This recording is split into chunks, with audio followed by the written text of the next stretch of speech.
নমস্কার বন্ধুরা, welcome to my channel. আজকে আমি একদম দোকানের মতো ফ্রেঞ্চ ফ্রাই বানাবো। ফ্রেঞ্চ ফ্রাই বানানোর জন্য আমি এখানে দুটো আলুর খোসা ছাড়িয়ে ভালো করে ধুয়ে নিয়েছি।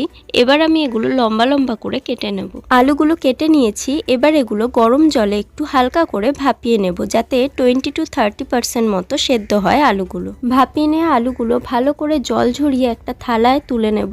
এবার 1 চামচ কর্নফ্লাওয়ার দিয়ে ভালো করে আলুগুলোকে মাখিয়ে দিতে হবে। এই স্টেপটা কিন্তু অবশ্যই ফলো করতে হবে। এবার কড়াই সাদা তেল গরম করে কর্নফ্লাওয়ার মাখানো আলুগুলোকে দিয়ে দেব।